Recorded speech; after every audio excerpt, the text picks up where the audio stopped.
I'm here to express a unique essence of the person that I am, right? We're all unique essence, whatever your spiritual beliefs are, right? There is a divine nature, whether you agree with it or not. There's some divine nature out there, whatever your dogma is. So I have a unique expression here on this planet that is uniquely me, like a snowflake.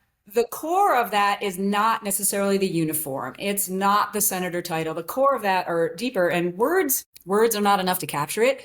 But I think about it like when Michelangelo was asked about the sculpture, the David, and I think it was the Pope said, "How did you do this?" And he said, "It was easy. I just cut away anything that wasn't the David." So I believe it's our journey here, your journey, each of you, everyone listening, to cut away anything that isn't the John. Cut away anything that isn't the Mike. And that's often either cultural expectations or unhealed trauma or living somebody else's life or somebody else's expectations of you. We're all doing that to some degree. And for me, my journey has been like, all right, those are good, interesting things that I did, and I'm grateful for them, but it's not my identity. Let's cut away and get to the core of who I am. How do I express myself in all aspects of life, whether it's business, romantic relationships with family, and I actually have a list right here. I don't know if you can see it, and these are my I am statements to remind me every single day of the essence of who I am. Welcome to the Your Seat at the Table podcast with your hosts, Idea Monkey Mike Maddock and ringleader John Tobin. We're two founders, a serial entrepreneur and $1 billion operator, who talk to leaders about how, when, and why they made their most pivotal decisions in life. Join us as we share wisdom, mistakes, and a few laughs learning from the brightest minds in business today. So this is an exciting day because John and I get to speak to my friend, Senator and fighter pilot Martha McSally. Martha, welcome. Mike, thank you. I'm John. It is always lovely to see you. So thanks for making some time for us. Okay, so I want you to tell our listeners some of your story, and then we will ask deep, dark, probing questions about it. But you were the first fighter pilot, female fighter pilot to fly in combat, and then you wound up being a U.S. Senator. Could you just fill in the gaps for us? What sort of fill in? We just jump in there. We'll just sit here for the next 45 minutes. You talk. Go. Exactly. So it was back in 1966. Grew up youngest of 5 kids in Rhode Island. Dad came from humble circumstances, served in the Navy, and was very driven to make a better life for us kids. I didn't know any of this at the time, of course. I was just a kid who was benefiting from his hard work. And my life was really deeply impacted when he suddenly passed away when I was 12. In fact, It was coming up this week, August 7th. It'll be, math in public, 47 years ago, that literally one day, if you can think about, we're just hanging out with the family, playing at the beach, and then he went upstairs, was lying down, didn't feel well. And over the course of those next 24 hours, he passed away. He was in the hospital and very stable. And I didn't know what a heart attack was. Again, I was 12. So my mom came home. My brother said, "Hey, he's going to have a long recovery. We're going to need to help him." I was like, "All right, that's cool." Didn't have any fear. Went to bed, not feeling any fear. But then my brothers woke me up in the middle of the night. My dad just knew in his spirit he was going to pass, and he was like, "Get my children now." And so I didn't understand any of this at the time. Just got thrown into the car in a rainstorm, and I was like, "What the?" We spent some time with him, and he just knew he was going to pass. So he spent some time talking to us. It wasn't some daughter, I'm leaving you. But, of course, when those end up being the last conversations, you're playing them over and over in your head. And we talked about a lot of mundane things in life. Life is in the mundane, the dog and sports and school and all that. And then somewhere in that conversation, he told me to make him proud. And then he, the next day, had another heart attack. And my life just took a trajectory change. Anybody who's got 12-year-old, adolescent kids, those are tough years anyway. And then my mom, God bless her, single mom, 5 kids, hit with this 2x4. And she immediately went back to school, got her master's degree, back to work. And this is back in the time, nobody's going through counseling. It was just suck it up, move on. Yeah. And so I think back, the drive from the grief, my life changed. All of a sudden, nothing was safe. Everything was uncertain. I was sort of finding my own way. I was, deeply grieving, but also driven to make my dead father proud. So that's like the Yeah, next chapter. what a chip to carry on your shoulder. I'll never watch Saving Private Ryan again without thinking about you. Like, did I make you proud? Yeah, that must be sitting on your shoulder your whole life. Like, I got to make my Well, dad I proud. feel like in many ways, it served me so well because where I could have gone off the deep end and I could have, chosen different ways to deal with my pain and my grief. I had this tension of the grief and the tumult and the kind of deep spiritual churning. I wouldn't have called it that at the time, an emotional churning, but also this like can we swear on this podcast? Yes, I wish you would. by all Like make your means. fucking father proud, get your shit together, McSally, right? And so like on the one hand, I would say I'm so grateful for it because it served me, right? It made me make good choices even before I had unpacked my shit and healed from it all. It had me pushing towards doing something meaningful with my life and seeing every day as a gift. And I think my own journey, filling in a lot of the, gaps here, it served me until it didn't, just like many things. And many Right. of you who are listening, you may be trying to prove somebody wrong. It may have been a positive thing, like mine was kind of positive. It may have been a negative thing. Like there's so many people, mostly men I meet, who are trying to prove their father that they're worth it, right? That they're enough, that they can make, something of themselves, mostly because they were told they wouldn't. And sometimes the father's long in the grave and they're still chasing this ghost. Like, am I good enough? Am I good enough? Am I good enough? And so I will say, hey, that served you because it made you do something meaningful with your life. It made you provide for your family and yourself and push yourself beyond your limits. But at some point, like, you got to stop chasing that ghost. You got to like look inside. You got to let go of that shit. You got to do the inner work.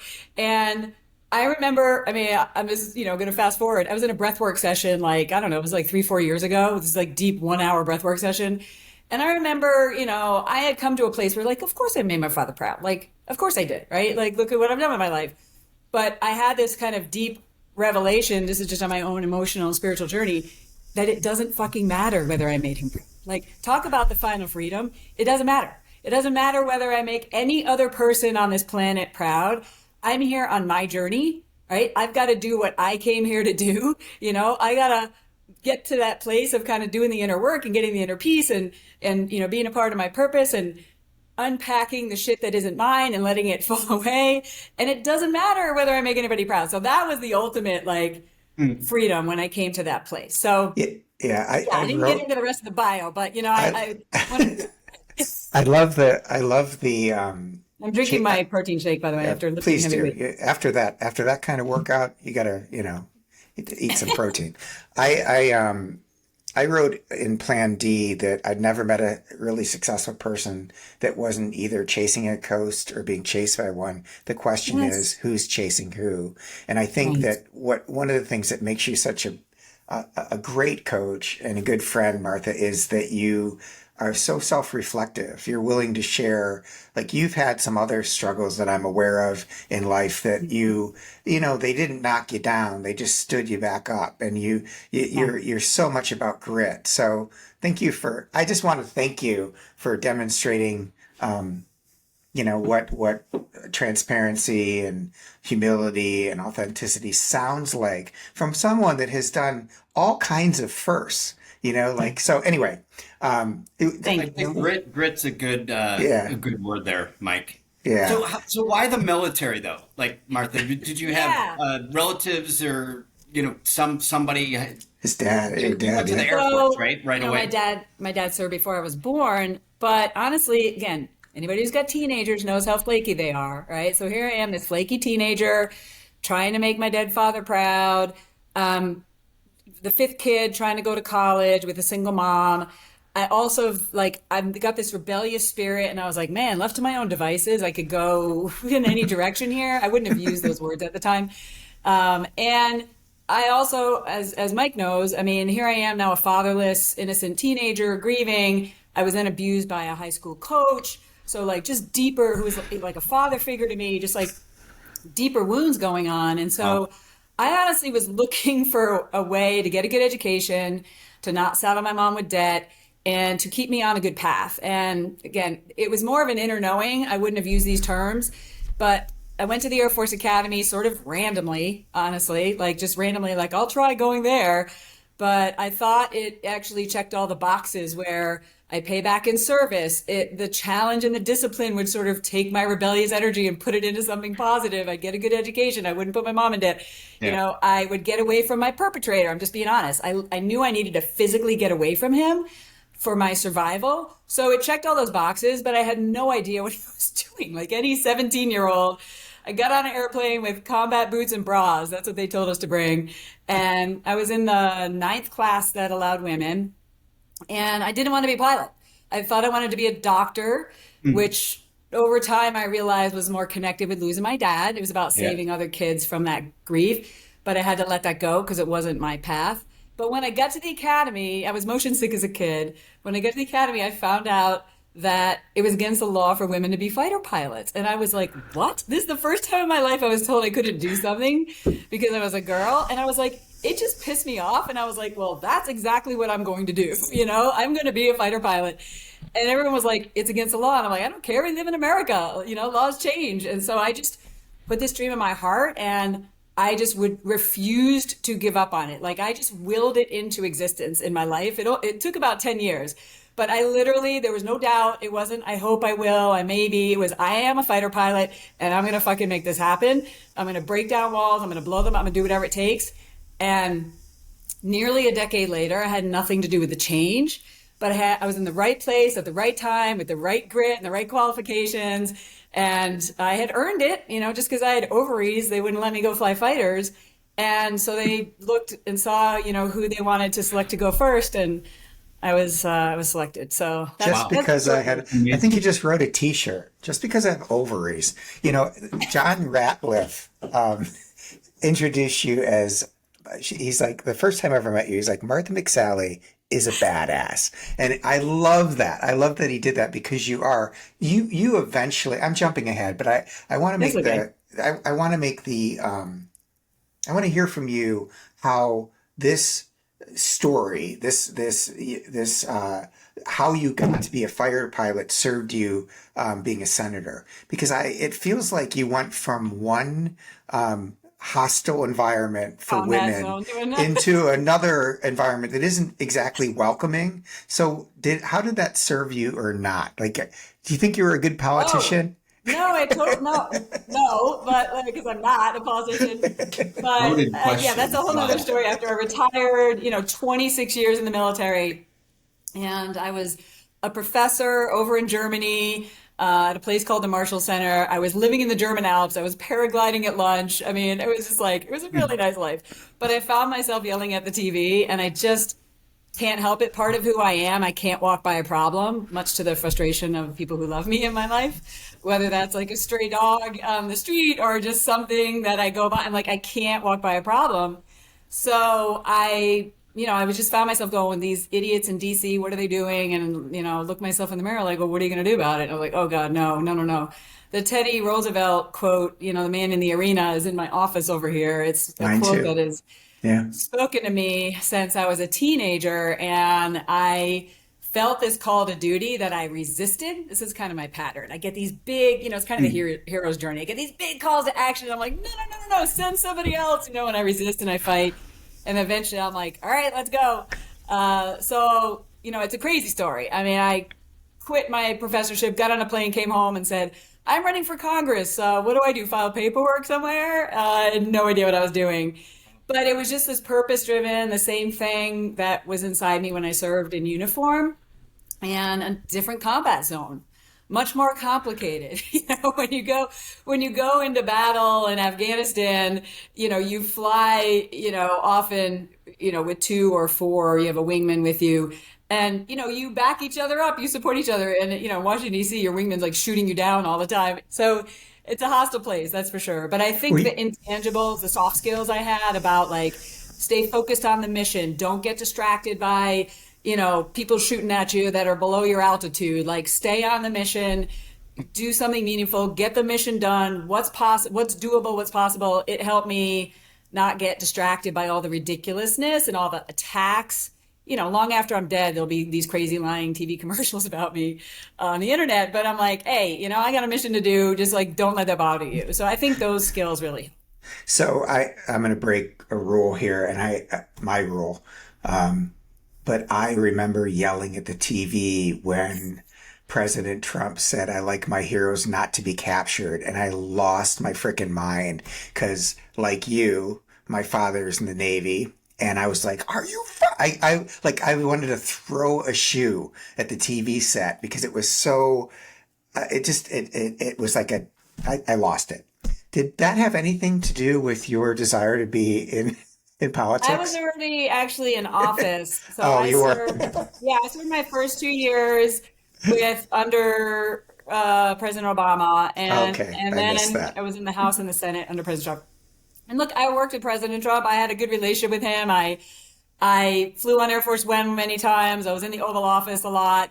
His strengths and weaknesses are on display every single day, as you can see. But I just found that, my first meeting with him, actually, I'll share with you guys. So I'm in the Oval Office, like first time, really big deal. Like, here's this little veteran from, grew up in Rhode Island, small town. Like, what am I doing here? I'm in the Oval Office, and I was in this group of people. We were talking about a bill we were working on, and I had a reputation of being pragmatic and being a problem solver. I was the vice chair of the problem solving caucus, which seems like an oxymoron with Congress, but really trying to get things done.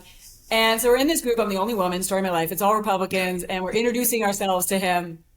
And I just decided, I don't know, there's something in my head that I was like, I've been dealing with personalities like his my whole life, right? Just watch Top Gun, big fighter pilot, all this, just kind of, I was just going to treat him like very edgy. And I thought, this is either going to work or it's really not going to work. But I just decided to be edgy with him. And I said something like, President Trump, I'm Martha McSally. I represent Arizona. I think I said something like, I'm the only female veteran in the GOP, caucus in the House. And he goes, really? What did you do? What did you serve? And I said, I flew the A-10 Warthog. And like a lot of people don't know one plane from the other unless they're like plane buffs, right? So he goes, tell me about it. And here, I got a Warthog right here. So here it is. It's beautiful. Did you bring the model into the Oval Office? Wow. I did not have it with me. I just happen to have it in my purse, President Trump. I happen to have one. So I said, it's a badass airplane with a big gun on it, right? I'm talking to him like a fighter pilot, right? And of course, like big gun, right? It's a badass airplane with a big gun, right? And keep in mind, like the Obama administration was getting rid of it, and this was like a big deal. I was trying to stop that from happening, and so I was like, we were there to talk about healthcare, but like this is my moment, man. Like save the A-10. And so he's like, tell me more about it. And so I started telling him about it. I was like, we show up when Americans are under fire on the ground, and we take out the enemy so they can live to fight another day and get home to their family. And there's nothing like it in the inventory. And he's like, well, I was just bringing him in. He's like, well, we're still flying it, right? And I was like, well, Thank you for asking. Thank you for the, and I seriously, like, this was where I decided, like, this is either going to be amazing or I'm going to be escorted out of the Oval Office. So I said, well, the Obama administration has tried to put it in the boneyard because I knew he wouldn't want to do anything that Obama did, right? And I looked at him, and I'm sitting right across from him, and I was like, but you're going to have to pry it out of my cold, dead hands, Mr. President. And everybody is looking at me like, oh my God, what is Martha doing? That's so there well was this played. moment, it felt like an eternity, and I'm just looking at him like, oh God, oh God. And it's either going to be brilliant or like awful, And so I really like her. There's something about her I like. I like it. I like her, right? Like, we got to save this plane. He looks over at his like team and he's like, we got to save this plane, Executive order. Executive order. Next thing you know, we saved. Of course, now Biden got rid of it, but it's that was the way I introduced myself to him as a little That's an side. awesome story. That's awesome. Would you have stuck with politics? I know, I know enough about Arizona to know you have to be.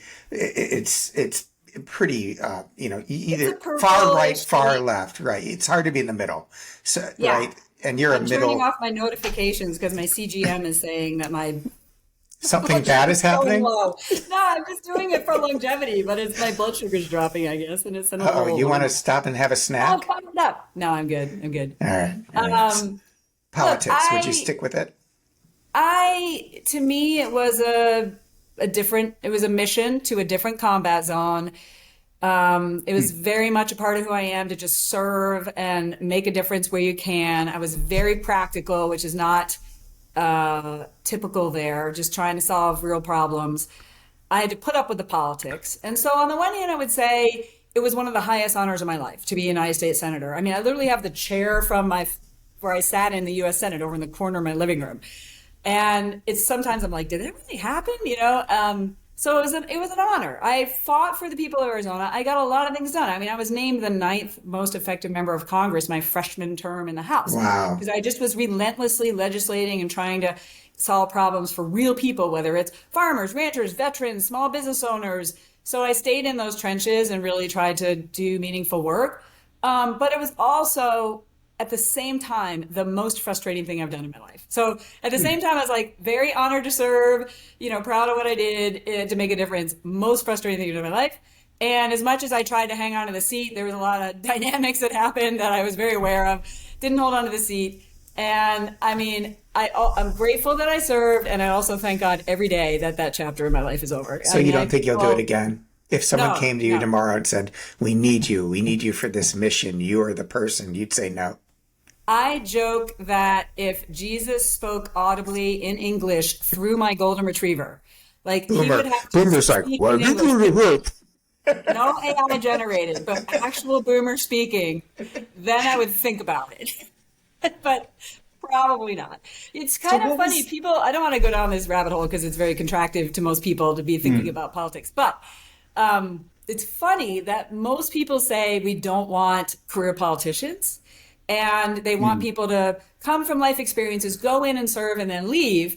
And that's what I did. Like one of my superpowers for sure, I've realized, is that my identity is not attached to these external things that I do. And that's difficult for a lot of us, is we have a title, whether it's colonel, fighter pilot, senator, entrepreneur, wife, husband, mother, father. And when something shifts, either we sell our company or we leave the military or we go through a divorce or we empty nest and our identity shifts, we can feel very unstable, right? Because our identity has been attached to these external things. And my superpower is very much like, all right, that phase is over. Let's move on, because my identity is attached to kind of the deeper essence of who I am. And so I hadn't been back to DC in like 4 years. People are like, why have you not gone back there? And I said, I've not gone back to Afghanistan either. These are places I deployed. That season is over. And I'm now moving on and I'm in the private sector and I'm thriving. And then people are like, well, no, we need you. Why aren't you running again? I'm like, I thought you said you don't want career politicians. Like, you can't have it both ways, So, So is that funny. I'm curious, like you talk about that. I think of it as compartmentalizing. Something that I feel like I do pretty well. Once I'm in one situation, I can be in that situation and take myself out of another. Yeah. Is that partly like the mission based thing, or like is that military training in a way to be I think for compartmentalized? me, would you say, or would you categorize it that way? I can say it's just for my own journey. Okay. That I think it's my kind of emotional and spiritual journey of growth, where I found that I'm here to express a unique essence of the person that I am, right? We're all unique essence, whatever your spiritual beliefs are, right? There is a divine nature, whether you agree with it or not. There's some divine nature out there, whatever your dogma is. So I have a unique expression here on this planet that is uniquely me, like a snowflake. And the core of that is not necessarily the uniform. It's not the senator title. The core of that are deeper, and words are not enough to capture it. But I think about it like when Michelangelo was asked about the sculpture, the David, and I think it was the Pope said, how did you do this? And he said, it was easy. I just cut away anything that wasn't the David. So I believe it's our journey here, your journey, each of you, everyone listening, to cut away anything that isn't the John, cut away anything that isn't the Mike. And that's often either cultural expectations or unhealed trauma or living somebody else's life or somebody else's expectations of you. We're all doing that to some degree. And for me, my journey has been like, all right, those are good, interesting things that I did, and I'm grateful for them, but it's not my identity. Let's cut away and get to the core of who I am. How do I express myself in all aspects of life, whether it's business, romantic relationships with family. And like, I actually have a list right here. I don't know if you can see it, but Did it? it's, Yeah, we can see it. and these are my I am statements to remind me every single day of the essence of who I am. So when I'm making a decision, do I want to take that meeting? Do I want to join that board? Do I want to be partnering with this business? Do I want to go whatever related to family? I am unbreakable. I am courageous. I am integrity. I am generous, growing, relentless, anti-fragile, funny, adventurous, love, strong, feminine, passionate, determined. Like that describes, if this were my 80th birthday toast or my eulogy, these are the words that I would hope people would use who got to experience me in all facets of life. So Martha, when that did to me you is the deeper journey. when did you really like almost codify that? Like when did you actually document that? I know for myself, there's probably things about me that haven't changed since I was a little kid, but I never said that. I said I was this or said I was that until my adult life, when I really reflected upon who I am and what are my values and things like that. Was that something that you did as an like almost like after your dad died, or like in the military? This was just in the last few years. Now in reflection as an adult. This was just in the last few years that part of why I codified this was I found in my keynote speaking, especially as I'm speaking to corporate leaders and entrepreneurs and others, there was this deeper expression of who I am that I was showing on stage, that I was even just trying to be like, what is that? Like, what is that message about? Like, I was sometimes wear my flight suit when I speak, but like, this isn't me. And it actually was totally birthed when I was speaking at a Genius Network annual event a few years ago.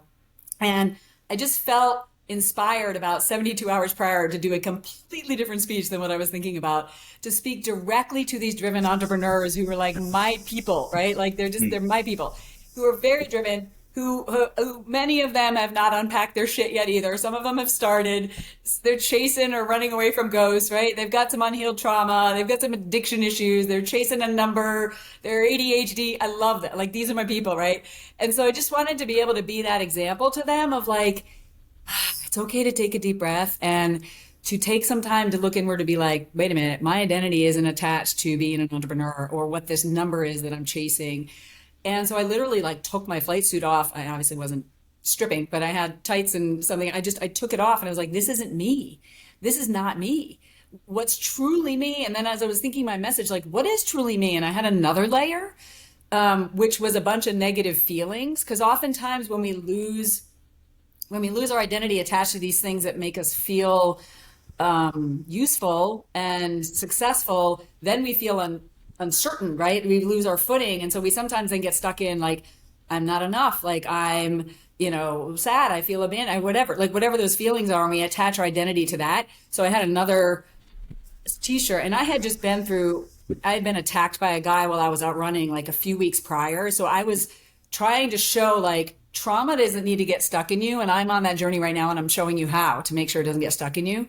But these are the feelings that I've been feeling as I went to look at what's happening, and I had them on my shirt, and I just, had everybody kind of sit in what their negative feelings are. And I eventually kind of peeled to the next layer, which was these words, but it actually took me doing the work, and not just me reflecting on it, but me reaching out to a handful of people who love me to say, what words would you use to describe me? And I would encourage everybody to do this. Spend some time, just journal tonight, like brainstorm, prime the pump, do 5, 10, 20 words, like what would describe you, noun, verb, adjective, doesn't matter. And then ask 5 people who love you, text 5 words that would describe you if this was your 80th birthday toast. Don't say eulogy. People get weird about it. Just, say 80th birthday. What would you use to describe me? And some of these words on here actually came from my closest friends because I didn't see them.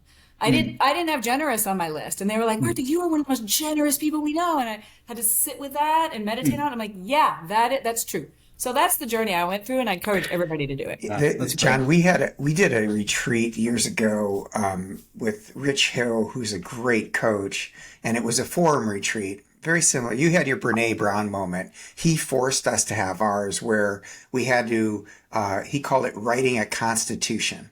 And you had to constitute yourself, which is what you just did. This is who I am. This is what I believe in. These are my values. This is what I stand for. And he filmed us. We had to get it up in front of everyone. He filmed us doing it. And then you had to sit there and watch yourself giving your constitution to the rest of the group. And then you turn around and had everybody critique it, which is to say, is that Mike? What's missing from Mike? What does that sound like? And when you see yourself saying who you are, it becomes very apparent when you're full of shit. Like, when you're full of shit. And then and then, like, then we did it again like, and again. Yeah. Oh and my it was, God, you're cutting away anything that isn't the mic, right? It's super useful because when you land on that, you just like your list. How many of your friends you have that have on their mirror in their bathroom? It's like, this is who I am. This is who I am. And it's, they remind themselves of like, this is when I'm in flow. What a great share. Did you? Well, it's also, Mike, really quick, it's helpful when you do that, which again takes a little bit of time and reflection and cutting away all the bullshit, right? But when you have it, like for me, visible stuff matters, right? So it just matters because then when the key is decision making. When something comes up and it's a yes or a no, you can say, does this align with the essence of who I am? Yes or hell yes or no. Is this feel expansive or contractive? Am I doing this for somebody else? Am I doing it to please somebody, or am I doing it because it's my journey? And that's not selfish. That's just aligned. And when you have competing values, when there's a decision and you've got that list of who you are and it's a 4-3, that's where it's really, so what I see is when leaders get absolutely caught up in their own chain, it's because they've got competing values. Yes, I'm generous, but I'm also this other thing. And another friend of mine, Jonathan Domsky, he actually coaches people through a process where they list all their values and they're like, okay, tell me why this isn't aligned. And it's almost like a vote, and it becomes rank your values. What's the number one value? Oh. Yeah, I mean it's pretty intense. So anyway, that's the other thing. The other thing I do is, again, when I have a deeper time to go with people, is like, okay, you've come up with your list. That's amazing. You feel really good about it. All right, how does your schedule align with that? With each of those, right? Calendar, checkbook, How does your bank account? Yeah, exactly. How does your checkbook align with it, right? Because again, and it's not to beat yourself up. Be easy on yourself. But if you say you're a family man, and then we look at your calendar and you're just never spending time with anyone, but in your mind you're like, but I'm providing for them. Like, I'm working my ass off and I'm never around because I'm providing for them. Why don't you ask them whether they prefer your time or more money? Just have those conversations. And hey, I'm an abundance mindset. There's nothing wrong with making a crap load of money, right? But when you're drowning yourself with a work addiction, thinking that somehow you're providing for your family, and that means you're a family man, your family may feel differently about that. So just be easy on yourself, but be honest with yourself about, all right, am I a family man or am I not? If I say that's my high priority, then maybe I do need to take a look at my calendar and be more intentional about it. And do it with compassion. Again, not self-judgment. Yeah, both in the military and then in the government roles you've had, you're surrounded by a ton of pressure, and we're talking about values. Did that ever really get tested in any of those situations, like where it's like I kind of had to make a call and it wasn't exactly true to my values, but I talked myself into it, or this is how I navigated it. I don't know. Can you talk about that? Because we're talking a lot about values and things like that. In Congress, the founding fathers created the system to be frustrating by design, right? Yeah. So it's frustrating. If you want to make major change, the reality is it's not happening unless it's deeply supported by the vast majority of the country, like 75% of the states or 2/3 of the Congress. And so there's this outward pressure of, okay, we've got the House, the Senate, and the White House. Let's jam through an agenda of everything that the 51% want is, and not what the 49% want. And so I would tell you there was this expectation by a number of constituents who were like, We want 100% of what we want. 100%. And if you're voting on something, if it's not 100% of what we want, then you better vote no. Otherwise, we're going to primary you, right? And so I would, have to keep my big girl pants on every day, right? Be just like, okay, are you married? Do you ever get 100% of what you want? Are you in business? Do you ever get 100% of what you want? You never get 100% of what you want. So I had to make the call, especially representing a very diverse constituency, like very, very purple constituency, of when, I tried to shape legislation along the way. But then ultimately, when it came to the floor, I had a binary vote, yes or no. Yes or no. Now, you can complain about the bill. You can bitch about it. You can be like, why is it this way? At that moment in time, I have it one decision, yes or no.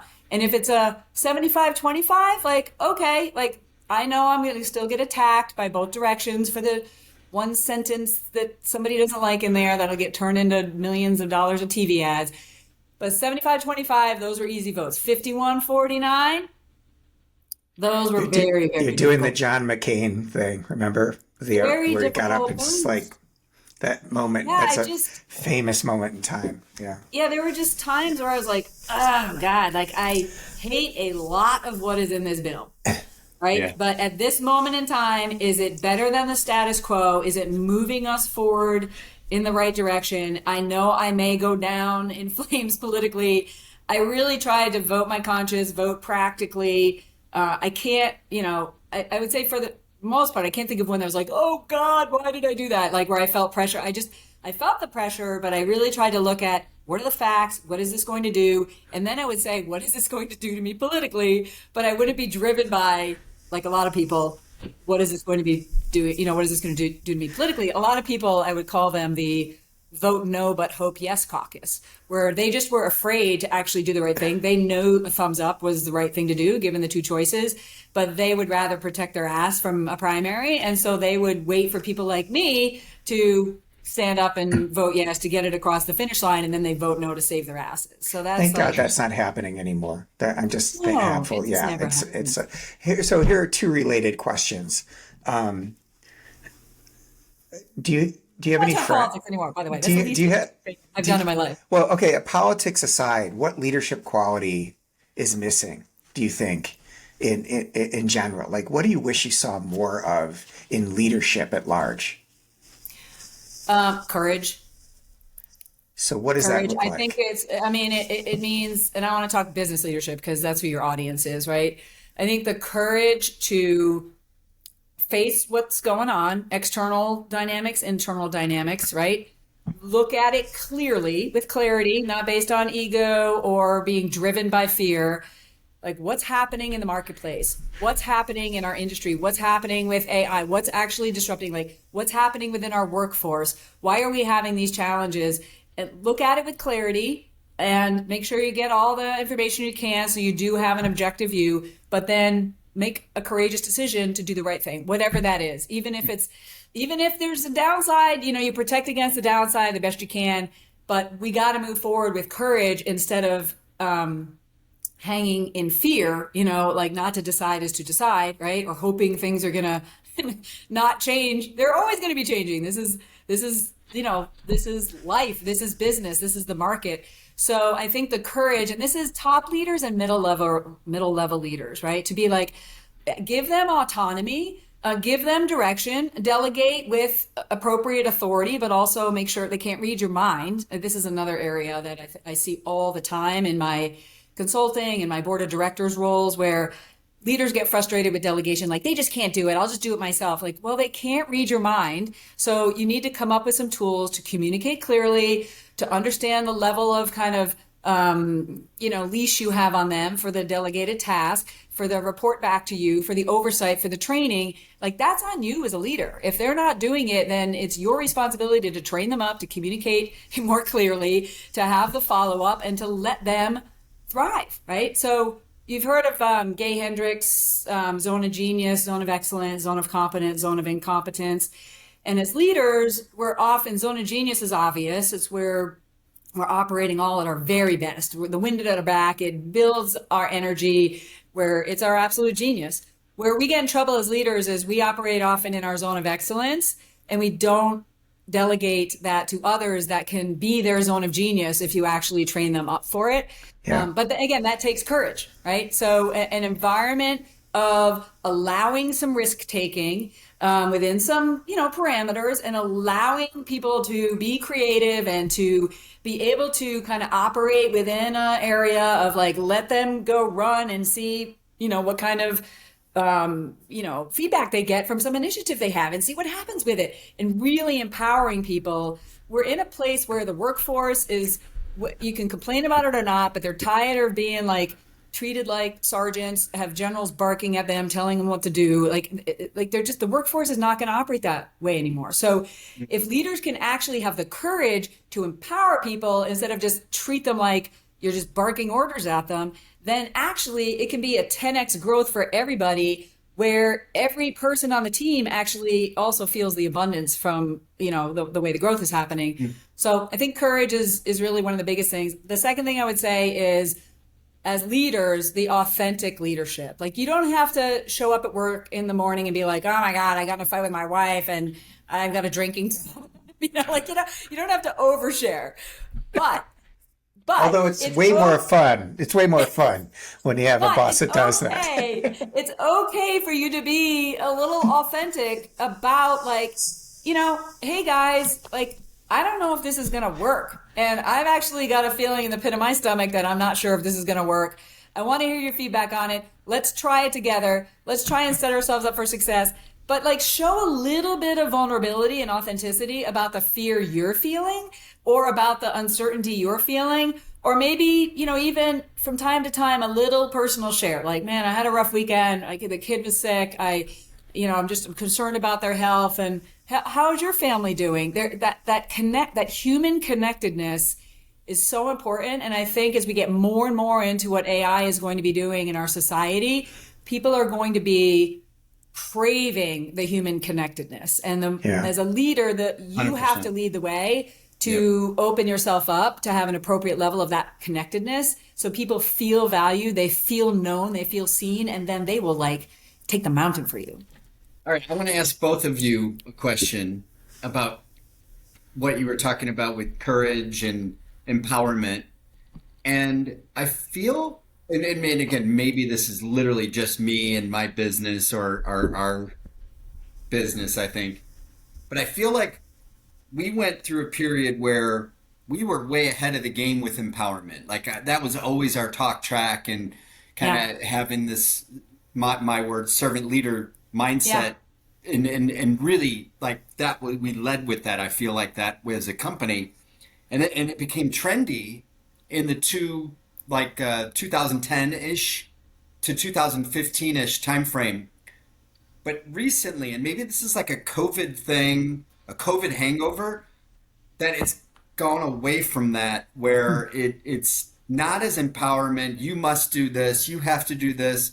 Maybe it really is a COVID thing, where CEOs had to start saying you have to come back to work, and they had to put their foot down, and maybe it's political even. But I'm curious, do you feel in your life, do you agree with that cycle?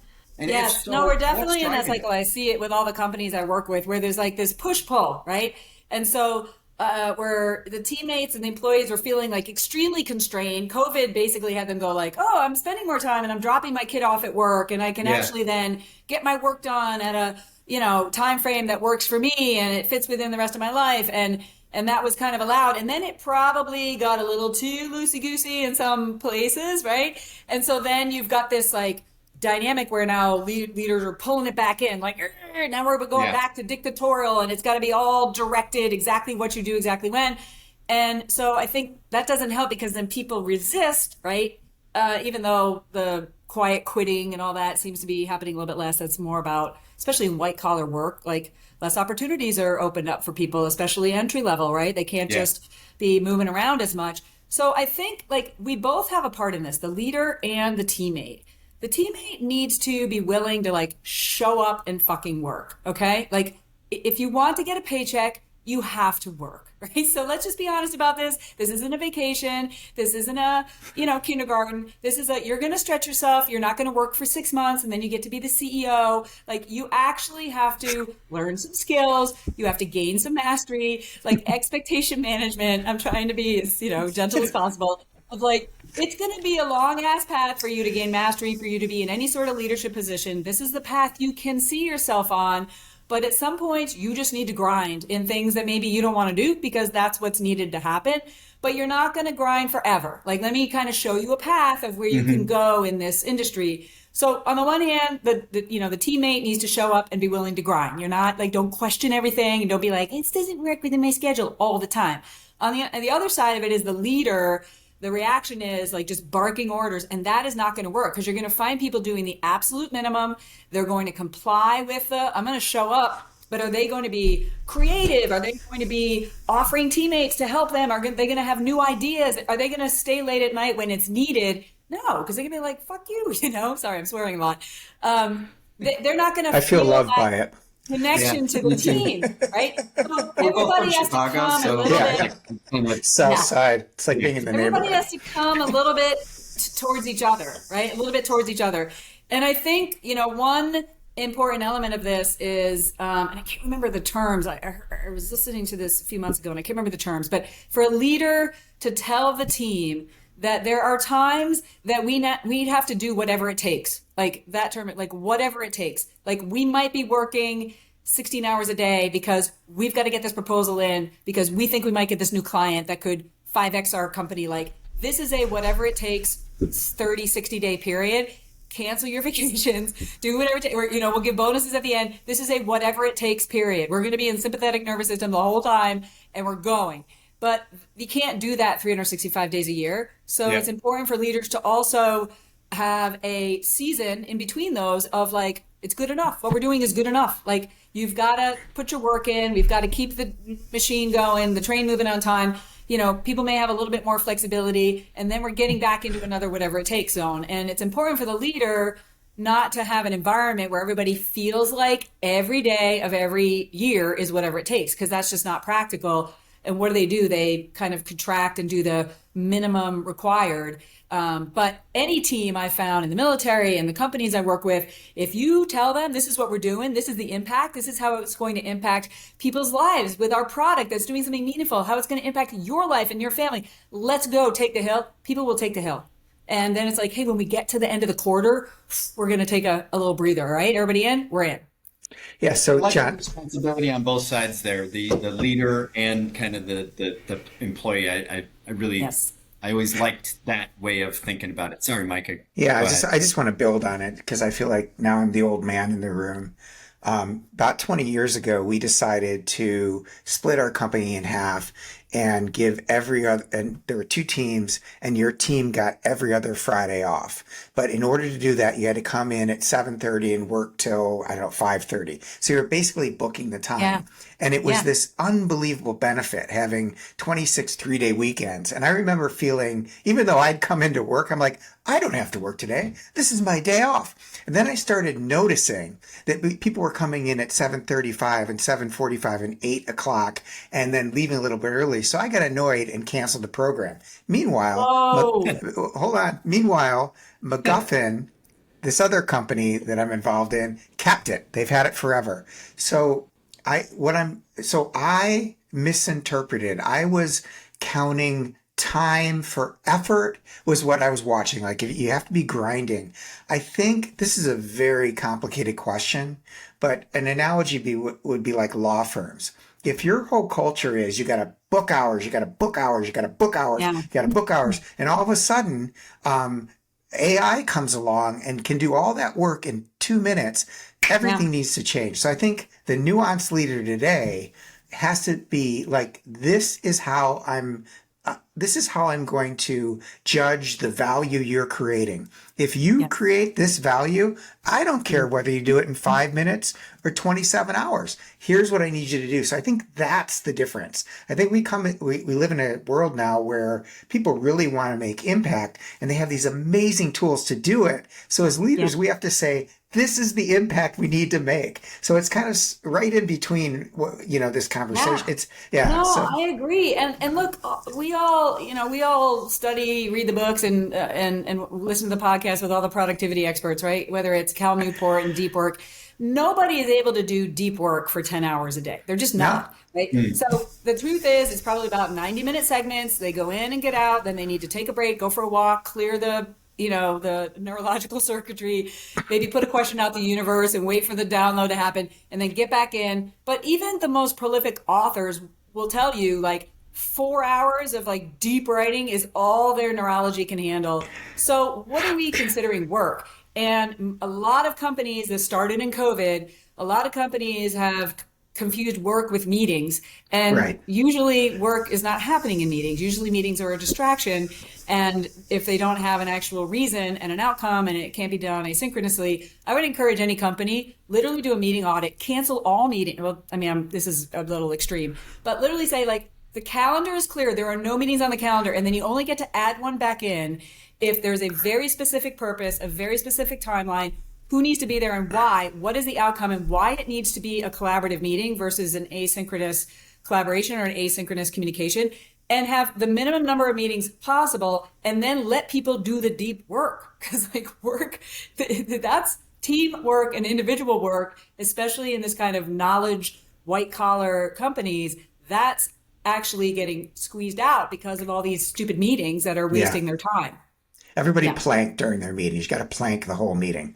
So that makes them go really fast. Well, we used to call, in the military, we would have like what's called daily stand up. And it's actually called stand up for a reason, because everybody's standing.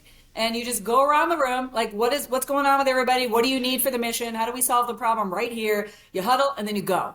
And so something like that. This isn't the Rockefeller habits and all that kind of stuff. Like, just whatever the battle rhythm you need for your meetings, make sure they have a reason, and then hold people accountable to the value they create. Make sure that's clear what they need to create. Don't have it be fuzzy. And then allow them the time to do the deep work, but don't expect them to be doing 10 hours of deep work. It's just not happening. And that water cooler conversation actually can be where some new ideas come up, whether it's in person or, virtual. So allow room for that as well. You just made Joe Polish and then Vern Harder smile. So well done. Okay, so I've got some rapid fire questions, but before we get to those, I want to see if John has any other questions. And I also want to make sure I mention, you're doing like hiking leadership trips now, right? You said before we got on Machu Picchu, you're taking people on these, and I can imagine that the conversations that are happening with leaders on these hikes are extraordinary. Do you want to say a little bit about that, Martha? Unbelievable. Yes, what I found, Mike, I'm in Martha 3.0. And so what I'm doing right now is I'm on the board of directors of a few companies. In fact, I just rotated off one. So I have one opening in my board dance cards. If anybody out there wants an independent board director with somebody like me. So that's part of what I do to help coach CEOs and advise companies as they grow in so many areas, to include leadership stuff. And I'm doing keynote speaking. And what I found was I just do a lot of adventure. I paraglide, I backpack. I mean, I'm 59. I'm lifting the same weights I was in my 20s. I'm kicking ass. And what I found is people would come up to me after a keynote and be like, can I go deeper with you? And I'm like, I don't know, maybe. And they're like, can I go on an adventure with you? And I'm like, maybe. So I started this little kind of side hustle, high ticket, where I take a small number of people out on adventure experiences with me. I'm now partnering with guide companies, so I don't have to be the one dealing with all the equipment and all that kind of stuff. And so we've done a couple of Grand Canyon trips. I'm taking some people into Havasupai Falls, which is this gorgeous place in the Grand Canyon, this weekend. And next one is the Inca Trail to Machu Picchu at the end of August. So I just do this a few times a year. People can get on my email list or follow me on social, but marthamcsally.com is my website if you want to hear about the next ones that are coming up. What I've found is, for me, there's nothing like being out in nature and moving your body to give you the opportunity to more deeply connect with yourself, connect with your true essence, like I've got, here, cut away anything that isn't the Martha, right? Connect with each other, connect with the divine. There's just something powerful about being out in nature emotionally, energetically, spiritually. And it's just different than being in a conference room with fluorescent lights, even though people can have transformational experiences on retreats. But I've just found that moving your body, doing something challenging, and being connected with yourself and each other and in nature, that's where we can really go deep. That's where it's like, don't bullshit me. What's really going on in your business? What's really going on in your marriage? Like, what decisions do you need to make when you get out of this canyon that are going to help you unpack your shit and actually thrive and take off? And it has been transformational. Well, That's really cool. Amazing. I mean, I and think you're the wrapping mind-body- yeah. The mind-body thing is huge. And anytime I get even remotely stuck or frustrated, if I do something physical, even if it's just, forcing myself to breathe a lot, Yes. it really does help. And I think I can imagine that you're taking these people on this journey, you can't help, and you're being you. So you can't help but get into them and really push them to some other limits and some other understanding of who they really are. Exactly. I think that must be a really transformative experience for people. It's Hey, been amazing. John, I want to play your pimp for a second because you're not going to do it for yourself. John, I know that you are curious about being on boards, and I know you're getting into the season of life where you've run a ginormous company or helped run a ginormous company, and now you're thinking, man, I probably could help other people by sitting on boards. Martha, what's a hack for John? Like if he wants to jump in boards, how do you find your way onto a board? You're welcome, John. How does that happen? Yeah, Thank you. there's no hack. I mean, it's about, I use the analogy of it's like dating and getting married when it's about being on on a board. It's got to be the right fit for both of you. The board's got to be looking for somebody that brings your value, and it's got to feel to you expansive, and you're bringing value to them. There's compensation that's usually cash and or equity or both, depending on kind of where the company is in their growth, process. And so, you spend time to meet with each other and see if it's a good match. And then, you get engaged, you go steady, and then you decide, whether it's a good fit. So for me, the boards that I've been on have come from a variety of different places. Most of them have come to me, actually. I haven't been like, I'm gonna, I'm looking for a board position. When I first left office, like Blackstone asked me to be their representative on a company. They were a minority holder in, and so we grew that company and then sold it to Honeywell, for example. I'm on another defense tech company. I was on a small manufacturing company. I'm on another professional services company that deploys accountants out. I'm looking to get into more of the health and the wellness space right now. I just feel like I do have this additional passion, especially for women over 40 who are going through some changes in life. And I learned a lot of things somewhat the hard way, a little bit by being disconnected with my body back then. And I've now been like, oh, I get what's going on. And I go down rabbit holes to see what works for me and to do a lot of studying. And I feel like I'm 10 steps in front of a lot of these women who are at a place in life where they want to be thriving, but there's things going on that they don't totally understand called perimenopause and menopause. But there's way for them to be strong and healthy and fit and feeling amazing, both mind and body. And I want to kind of encourage them on that journey. So I'm probably going to start a little online business that creates a community and a challenge for women over 40. So keep an eye out for that. But for boards, my passion is these days for my dance card to add something in the health and the wellness space. I just feel like, I have a lot of value to add and a lot of personal experience, again, as somebody who's thriving at 59, postmenopausal in many ways. And I want to be a part of helping other people really thrive in their lives in mind, body, and spirit. So I just encourage you to reach out to your networks, and you got to put a little board bio together about like what value do you add, what kind of experience do you have, and then just see. It's like dating. It's like you got to get on the dating apps and you got to go meet people for coffee. Well, I haven't done that in a long time, but meaning date. Been married 31 years now, and probably 7 years before that dating with my wife, but who happens to be Mike's sister. So There you go. Nice. Martha, I'll offline. I'll introduce you to someone that Mike is in that space. Nice. In Thank you. betting on companies in that space. Might be a fit there. Perfect. So, I yeah. have someone too, Martha, so we can help you. Way to put it out to the universe. The universe just heard you. At least two people in the universe. All right. So, John, permission to give Martha Yep, some go for rapid it. fire. Okay. So, Martha, don't think too hard. Very quickly, some questions. Ready? I promise I won't Okay. surprise you with one that's, uh, I don't promise anything. I take it back. All right. You kind of answered this one, so it should be easy. If leadership were a sport, what's the one skill most people never practice enough? Practice enough. Um, I would say facing their fears, courage, facing their Perfect. fears and overcoming it. Courage. Yeah. Yeah. What's harder, landing a jet in combat or walking into a donor meeting after a bad poll? Clearly the second. No, it's all good. I took the approach of like in fundraising, I was like, look, I'm not doing this for me. You got more to lose than I do. So if you want to invest, Make it like go happen. ahead. Make it rain. Make it rain. Let's go. I literally was like, the conversations I would have with donors, I'm like, you got more to lose than I do. I'm willing to be the quarterback, but I kind of need an offensive line. It's up to I you, like you it. know? I like it. Yeah. What hill are you still willing to die on?